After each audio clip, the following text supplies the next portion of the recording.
It was Friday, 8:43 a.m., and the layer of clouds blanketing the backwoods of the northeastern United States was so thick that you could cut it with a cliche.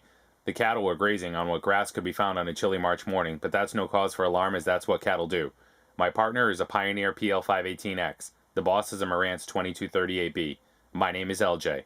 I'm a vinyl collector.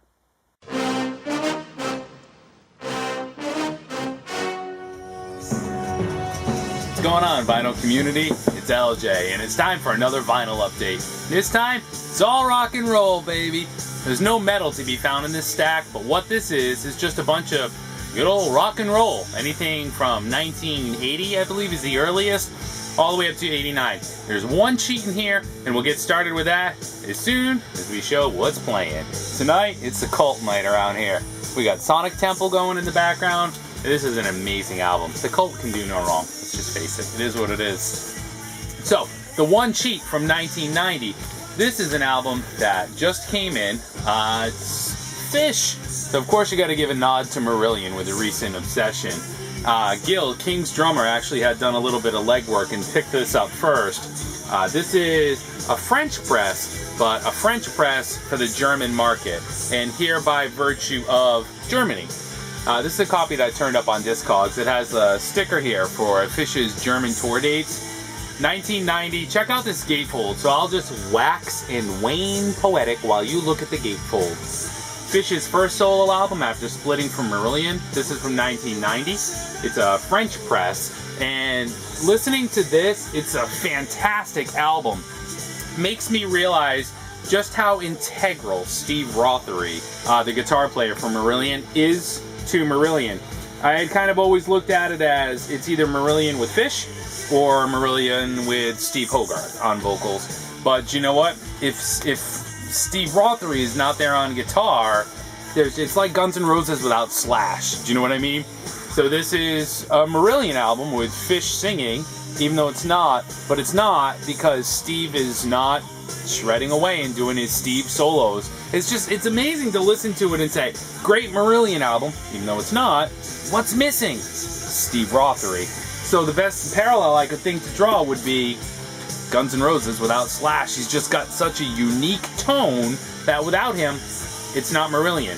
But as a Fish solo album goes, awesome album, awesome score. Gil, thank you for doing the legwork on that one and picking up a copy and letting me know how great it was.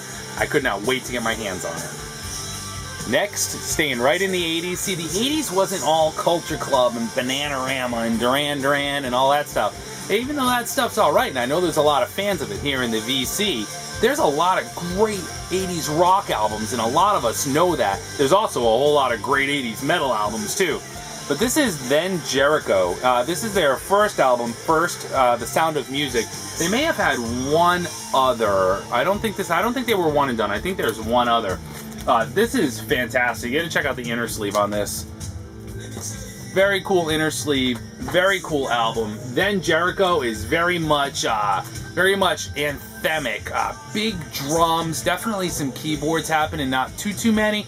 But this is like early U2, Big Country, The Cult, The Alarm. If you kind of threw all that in your Cuisinart and hit puree, then Jericho would pop out. This is just an awesome album. It rocks. Lots of great guitar work. Man, if you like any of the bands that I just mentioned, definitely check out Then Jericho. It's from 1987. It's a killer album. So the next find I got a chance to finally spin was The Models, Out of Mind, Out of Sight. And a lot of these are stuff that they've been in the inbox that I showed you a couple of videos back, and they're kind of just coming out. And it's funny, the way it works sometimes is you grab, it started with Then Jericho, and it was, whoa, that was great. It's criminal that sat in the inbox for so long. So then you kind of get in that 80s rock vibe, and what else is in here for 80s rock? And you start pulling that stuff out. And it's kind of fun. It turns into a bit of a theme. It's an adventure. So anyways, here's Australia's own Melbourne, I think. The Models, Out of Mind, Out of Sight. I didn't really know a whole lot about The Models. There's the inner sleeve and the back of the jacket. I thought I remembered them. And there was one song on here I thought I remembered. I think it's a title track, Out of Mind, Out of Sight. Was a hit in the 80s. And it kind of all came back to me pretty quick. It's definitely a little less edgy rock-wise, or less anthemic than Then Jericho. Then Jericho. So it's more along the lines of, like, I would liken it to like an In Excess. I think this is their third or fourth album, and I listened to some sound clips from the earlier ones, and they remind me a lot of In Excess. So his first few albums are a little raw, and then much like In Excess would Listen Like Thieves, and then Kick, polish it up, add some horns, shine it up real nice, and you get a hit. And that's pretty much what this is. It's really not edgy enough that it's going to spend any real time on the turntable. I'll definitely hang on to it because it's a cool cover and it was an alright album. It may find itself back on the turntable in the near future, but it definitely, something like Then Jericho is going to stay in the inbox. That won't, but it was still a cool listen. Next up was New Man. I had no idea what to expect from this when I found it. I'll show you the label. It's an EP, so there's 4 tracks on it, and it looked cool enough when it turned up. Let me show you the back of the album jacket.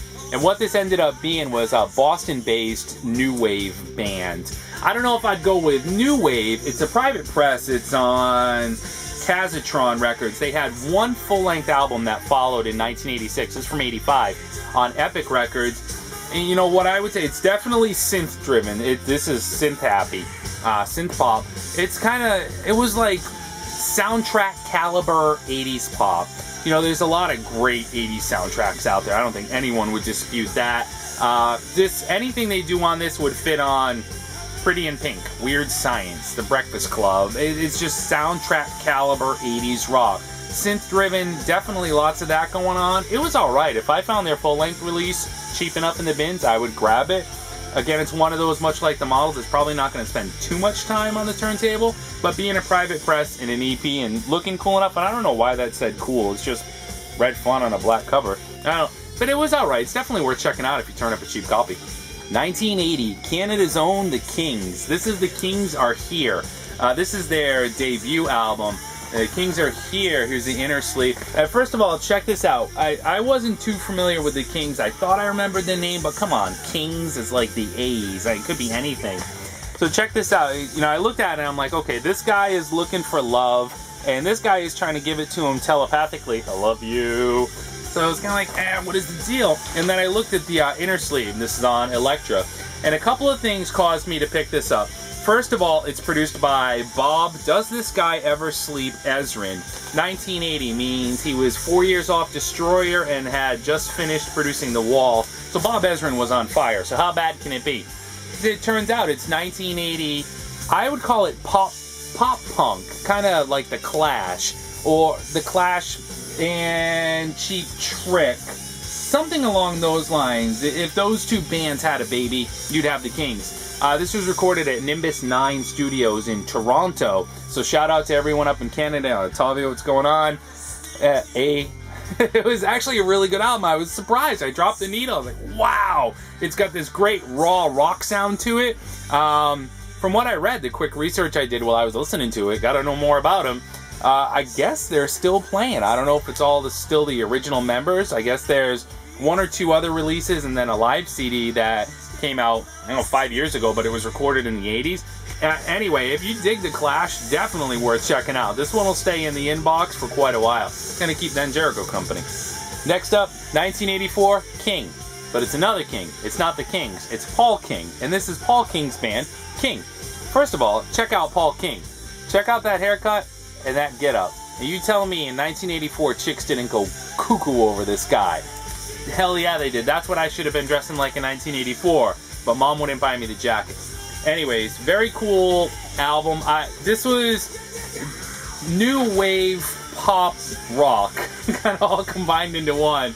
I really wasn't sure at all what to expect from this. This was, it's called Steps in Time.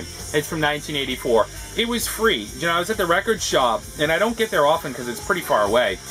And I had this in my hands at one point, and I think I was going through stuff I was going to pick up. I set it down, and the next time I got back there, which was recently but forever later, from the first time, and in the front there was 2 bins and it just said free. And just looking down, you could see the paper mold and the dust, and the digger's cold and cough for 2 days after you dig through moldy records.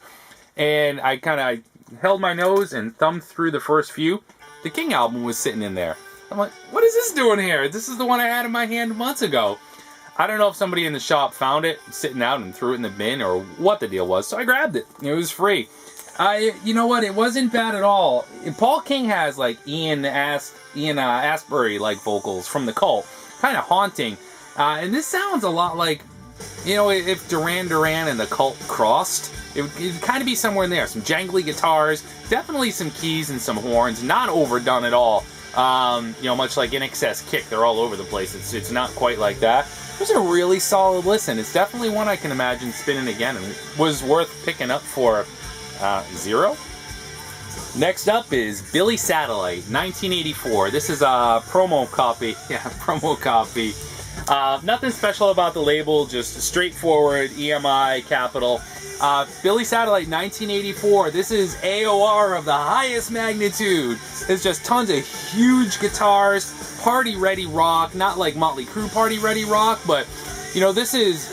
the songs are kind of harder edged. It's definitely AOR. It's about as hard rock gets, maybe, before it crosses into Metalville. Absolutely fantastic. It's, I mean, a little heavier than Journey.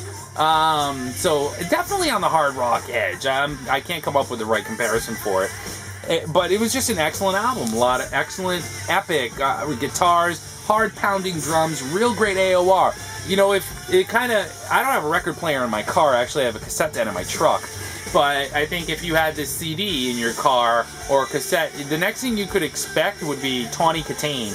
You know, if you looked off to the side and you kind of turn your head again, what is Tawny Katane doing on the hood of my car? Whipping her hair in a fan with her crimped hair. It kind of sounds like that. I don't know, you think like Whitesnake from around the same time. This is very, very cool stuff. Definitely worth checking out if you find it. I was glad I grabbed it. Echo and the Bunnymen, self-titled. This is 1987. Yeah, 1987. Wow, it's printed small. A little bit of cover damage, not a huge deal. I think this was a couple of bucks. The vinyl's in great shape. I've always loved Echo and the Bunnymen. They don't show up very often. I know I have the first one, Crocodile, and maybe one other. There's 4 or 5 total or something like that.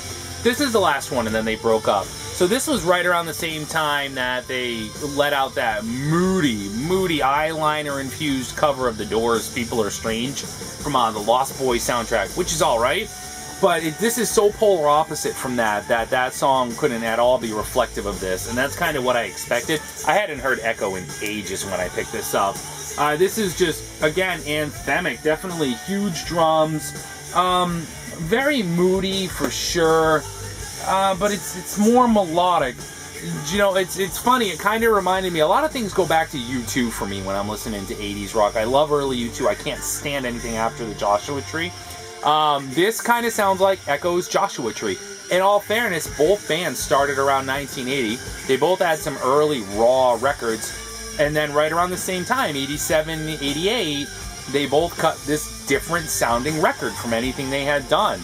So it kind of made me smile when I think from now on, this for me will always be Echo's Joshua Tree. It just, their sound evolved or matured just enough and changed just enough, just like U2's, that this will kind of be their Joshua Tree. So if you dig Joshua Tree, dig Echo and the Bunnymen from 87. Very cool album, and the last thing they ever did, as far as I know, at least with all the original members. I think one passed away. Alright, so kind of along similar lines, here's the Mighty Lemon Drops. This one showed up with a little bit of spine wear. This is an album I had wanted a copy of for quite a while. Here's the original inner sleeve, and this is just on Sire Records, so nothing special. Actually, just about everything was on Sire at that time.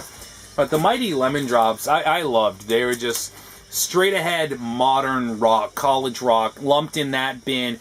But for me, they were always a little more jangly, a little more Rickenbacker guitars, more drum beats, I think, more heavy, kind of, not thunderous drum beats, but definitely pounding. And this was a fantastic album, and I loved it from start to finish. It's got the typical haunting Cure, Depeche Mode, Echo and the Bunnymen vocals that were just everything back then. You actually needed to sound like that to be successful to some degree if you were going to be a modern rock band.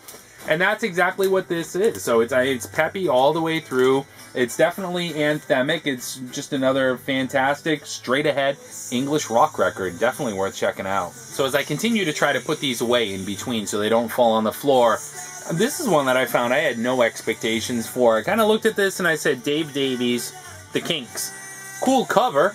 It's called Chosen People. This is from 1982. It's just on Warner Brothers. But I knew Dave had a few solo albums out, and I hadn't heard very good things about them. So this turned up cheap, and I figured I'd roll the dice on it. It wasn't too disappointing. Dave is a great vocalist and a great guitar player, and there's lots of that here. You know, it's like I said about Marillion without Steve, or Fish without Steve is not Marillion. You know, Dave without the Kinks, it kind of is what it is. But it's definitely a competent pop rock record. There was one really kind of odd bird of a track on here. It's called Freedom Lies. Check that out on YouTube. Just a very different song, very unique. I definitely dug it. I don't think it's going to get a whole heck of a lot of time on the turntable, but I can tell you this, it's not an album that I've ever seen in the wild before, and I could definitely envision myself spinning it again. And, you know, for that reason alone, and the fact that it turned up cheap and it's in great shape, it gets to stay on the shelf. So that is it for this vinyl update, this rock update. There are the 10 that I spun most recently, 10 I finally got out of the inbox, and made room for 10 more. Hope everybody's doing well. I'll catch you guys in the next video, and thanks for checking this one out. Later.